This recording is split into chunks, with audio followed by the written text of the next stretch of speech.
ठीक है, question number 3 से कराऊंगा क्योंकि क्वेश्चन नंबर 1 और 2 का एक एक पार्ट फिर भी देख लो। एक्सरसाइज 13.4 एक्सरसाइज 13.4 क्वेश्चन नंबर 1 का फर्स्ट पार्ट कह रहा कि ना find the surface area of a sphere of radius दिया है 10.5 सेंटीमीटर। स्फीयर का रेडियस दिया, ये रहा बेटा आपका स्फीयर, इसका रेडियस कितना दिया है 10.5 सेंटीमीटर। अब देखो 10.5 को मैंने आपको कहा फ्रैक्शन में चेंज करना, तो 105/10 आ जाएगा और इसको अगर काटोगे पीटोगे तो 21/2 सेंटीमीटर। ठीक है, ये मेरा रेडियस आ गया। अब मुझे पता है surface area of a sphere, एक स्फीयर का जो सरफेस एरिया होता है वो होता है बेटा 4πr²। 4 इंटू 22/7 इंटू रेडियस कितना है, तो रेडियस 21/2 इंटू 21/2। देखो बेटा 1 जा 3 जा और 1 जा 2 जा 1 जा 1 जा, तो ये आ जाएगा आपका 22 इंटू 63।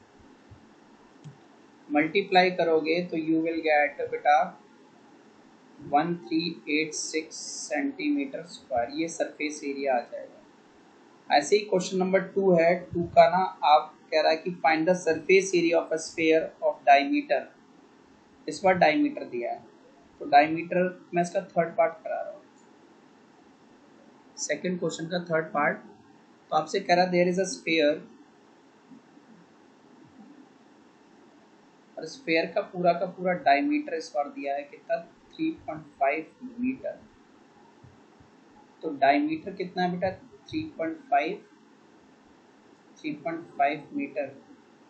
तो अगर पॉइंट हटाया जाए तो 7/2 मीटर आ जाता है। ठीक है, 3.5 7 का हाफ होता है।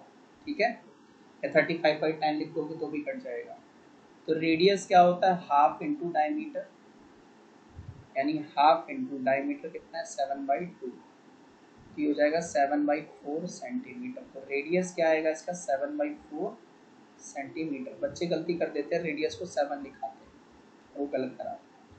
अगर डायमीटर 7/2 है तो रेडियस और भी हाफ हो जाएगा, 7/4 हो जाएगा। ठीक है, अब surface area of the sphere पूछा है, इस स्फीयर का सरफेस एरिया, तो ये क्या होता है 4πr²। 4 इंटू 22/7 इंटू 7/4 इंटू 7/4, 4 से 4 कट गया, 1 जा और 1 जा। ठीक है, 1 जा आ गया। अब वो आया बेटा 22 इंटू 7 154/4, तो 77/2 मीटर स्क्वायर। और अगर आप आगे करते हैं तो 38.5 मीटर स्क्वायर आपका आंसर आ जाएगा। तो surface of the sphere, surface area of the sphere क्या हो गया बेटा 38.5 मीटर स्क्वायर, ये आंसर हो जाएगा। अब तो जब आप क्वेश्चन नंबर 3 पढ़ेंगे तो उसमें बोला है कि एक हेमिस्फीयर है बेटा, ये रहा हेमिस्फीयर। ठीक है, और हेमिस्फीयर का रेडियस दिया हुआ है 10 सेंटीमीटर, और कह रहा पाई की वैल्यू 3.14 लेनी है, और गिवन में रेडियस कितना दिया है 10 सेंटीमीटर। ठीक है, आपको कह रहा है टोटल सरफेस एरिया निकालना है of the hemisphere, total surface area of the hemisphere निकालना है। तो जो टोटल सरफेस एरिया होता है ना वो 3πr² होता है। कितना होता है 3πr²। तो 3 इंटू 3.14 इंटू 10 इंटू 10, तो बेटा 10 और 10 से ये 14 का पॉइंट हट जाएगा, तो सिर्फ 942 सेंटीमीटर स्क्वायर आंसर आ जाएगा। तो इस हेमिस्फीयर का टोटल सरफेस एरिया कितना आ रहा है 942 सेंटीमीटर स्क्वायर। बोला बेटा एक बलून था, उसका रेडियस 7 सेंटीमीटर था। क्या किया इसमें हवा भरी, और हवा भर के इसका रेडियस जो है, अब इसको कैपिटल आर ले लिया। पहले छोटा था बलून तो छोटा रेडियस यानी छोटा आर 7 सेंटीमीटर, और अब ये क्या है बड़ा सा बलून हो गया, और इसका रेडियस बोलता 14 सेंटीमीटर हो गया। इसका रेडियस कितना हो गया 14 सेंटीमीटर। तो कह रहा दोनों के सरफेस एरिया का रेशियो बताना है, दोनों के सरफेस एरिया का क्या करना है, रेशियो बताना है। तो मान लेते हैं अपन ये वाला हमारा, इसको बलून नाम दे देते हैं 1, बलून 1, और उसको नाम दे देते हैं बलून 2। वैसे है एक ही बलून, ठीक है, पर उसमें हवा बढ़ दी तो नया बलून कंसीडर कर रहे हैं अपन। तो आपसे पूछा है essay of balloon 1 to the essay of balloon 2, ठीक है। तो ये इक्वल टू ये हो जाएगा 4 पाई आर स्क्वायर, छोटा वाला बलून 1 का रेडियस क्या है, छोटा, और 4 पाई कैपिटल आर का स्क्वायर। 4 पाई से 4 पाई कैंसिल हो जाएगा तो बचता क्या है, R square by R square. अब दोनों की वैल्यू रख दो। तो देखो बेटा, दोनों की जब वैल्यू रखोगे तो गौर से देखना, ऊपर आ जाएगा 7 इंटू 7, 7 का स्क्वायर क्योंकि छोटे वाले का रेडियस 7 था, और नीचे 14 इंटू 14, तो 22 से 2 जा और 22 से फिर से 2 जा, तो ये आ जाएगा 1/4, 1/4। तो अब जो रेशियो आया है ऐसे ऑफ बलून 1 ऐसे of balloon 2 is equal to कितना है, 1/4। तो अगर कोई बलून है जो कि जिसे हम स्फेरिकल कंसीडर करते हैं, और अगर उसको फुला के उसके रेडियस को डबल कर दिया जाए तो उसका जो सरफेस एरिया है वो 4 गुना हो जाएगा। कह रहा है एक हेमिस्फेरिकल शेप की बाउल है, जनरली आपकी सारी कटोरियां हेमिस्फेयर शेप की होती हैं। कह रहा है इसका जो डायमीटर है ना, इनर डायमीटर मतलब फिलहाल डायमीटर ही है, इसका जो डायमीटर दिया हुआ है वो कितना दिया है, 10.5 सेंटीमीटर। इसका डायमीटर दिया है बेटा 10.5 सेंटीमीटर, ठीक है। तो गिवन क्या दिया है, गिवन दिया है आपको diameter of the bowl. Diagram बनाना इज मस्ट, जो कि है 10.5 सेंटीमीटर पर। तो डायमीटर कितना दिया हुआ बेटा, 10.5 सेंटीमीटर। इसको अगर हम चेंज करें तो इसको क्या लिख सकते हैं, 105/10 ये लिख सकते हैं। और ये क्या होता है, 21/2 सेंटीमीटर डायमीटर है ये। अपन ने क्या किया, पॉइंट से फ्रैक्शन में कन्वर्ट कर दिया। अभी जो रेडियस होता है ना, रेडियस वो क्या होता है, हाफ ऑफ डायमीटर, है ना। तो हाफ ऑफ 21/2 तो कितना आ जाएगा, 21/4 सेंटीमीटर। तो मेरा रेडियस कितना आया बेटा, 21/4 सेंटीमीटर। अब देखो सुनो क्या बोला है, कॉस्ट ऑफ टिन प्लेटिंग।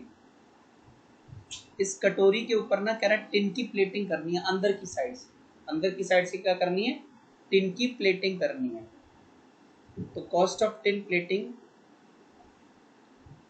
पर 100 सेंटीमीटर स्क्वायर, कह रहा हर सेंटीमीटर स्क्वायर की कॉस्ट कितनी, ₹16। तो इस पूरी कटोरी पे टिन की प्लेटिंग करने में कितना खर्चा आएगा आपको ये निकालना है।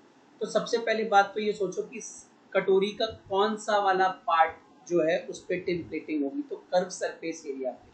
किस पे होगी, कर्व सरफेस एरिया पे।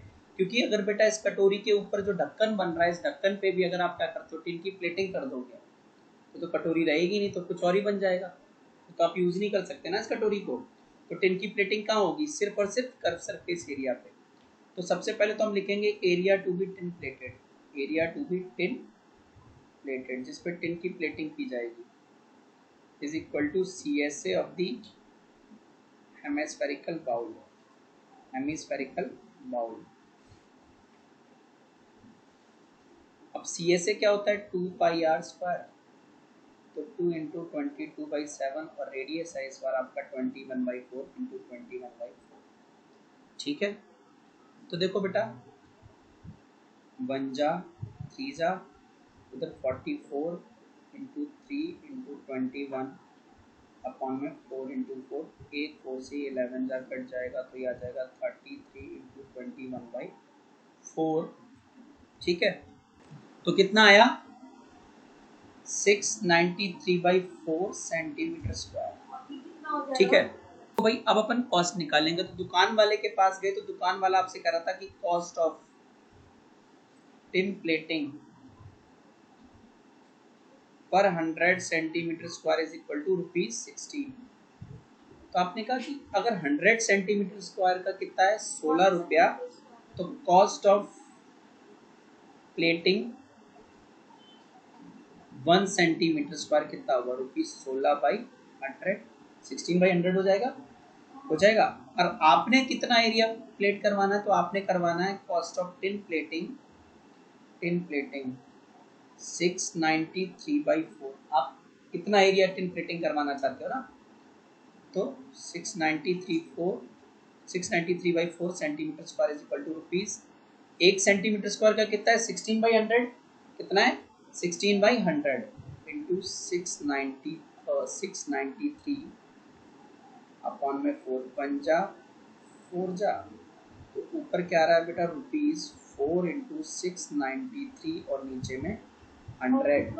तो जब आप मल्टीप्लाई करोगे तो ये आ जाएगा ₹2772/100 और आगे सॉल्व करोगे तो ₹27.72। तो जो कॉस्ट पड़ रही है आपको टिन प्लेटिंग की, cost of total cost of tin plating कितने रुपए लगेंगे आपके ₹27.72, 27.72। क्वेश्चन नंबर 6 में बोला है find the radius of a sphere whose surface area is 154 centimetre square. कह रहा है एक स्फीयर है बेटा, मुझे पता नहीं उसका रेडियस क्या है, मैंने मान लिया r। तो let the radius of the sphere, let the radius of sphere be r centimetre, और दिया क्या आपको surface area of the sphere. Surface area of the sphere दिया हुआ है बेटा कितना 154 सेंटीमीटर स्क्वायर, तभी इसीलिए r सेंटीमीटर लिया गया। क्यों? क्योंकि सेंटीमीटर स्क्वायर में तो रेडियस किस में आना चाहिए, सेंटीमीटर में। अब मुझे पता है कि surface area of the sphere जो है वो क्या होता है 4πr² होता है। कितना होता है 4πr²। अब ऐसे की वैल्यू 154, एरिया पहले से निकाल के दिया हुआ 154 दिया है ना, 4 इंटू 22/7 इंटू रेडियस का स्क्वायर, क्योंकि r नहीं पता ना आपको तो रेडियस का स्क्वायर रहने दिया। अब बेटा सब कुछ उठा के उस तरफ ले चलेंगे, तो 154 ये 7 यहाँ से वहाँ मल्टीप्लाई में आ जाएगा, और वो 4 इंटू 22 कहाँ जाएगा, नीचे आ जाएगा, बराबर क्या आ जाएगा r²। ठीक है, ऊपर का सारा नीचे आ जाएगा और नीचे का सारा ऊपर चला जाएगा, और अकेला क्या बचेगा आपका r²। तो देखो बेटा अब जब तुम कट करना शुरू करोगे तो ये 1 जा और ये 7 जा, 22 7 जा 154 होता, तो ऊपर क्या आया 7 इंटू 7 और नीचे क्या आया 4 इक्वल टू r²। अब देखो गौर से इसको देखो, तुम्हें अगर नहीं आता ना तो तुम ऐसे ही कर सकते हो, इसको मैं ऐसे लिख सकता हूँ 7 इंटू 7 इंटू 2 इंटू 2, तो r की वैल्यू क्या आ जाएगी, दो डबल डबल है, इसमें से एक एक ले लो, 7/2 सेंटीमीटर। तो रेडियस कितना आया 7/2 सेंटीमीटर, या फिर आप कह सकते हैं कि रेडियस जो है 3.5 सेंटीमीटर। 7/2 सेंटीमीटर ना लिख के आप 3.5 लिखाना फाइनली बाद में। Question number 7, question number 7। तो क्वेश्चन नंबर 7 में क्या हुआ है कि 7 में बोलता था diameter of the moon is approximately 1/4 of the diameter of the earth, find the ratio of their surface area. Question देखिए कह रहा, ठीक है जल्दी हम स्क्रीन पे, तो क्या कह रहा है कि ना मून है और एक है अर्थ। पहले हम अर्थ बनाते हैं, ये आपका अर्थ है और ये आपका मून है।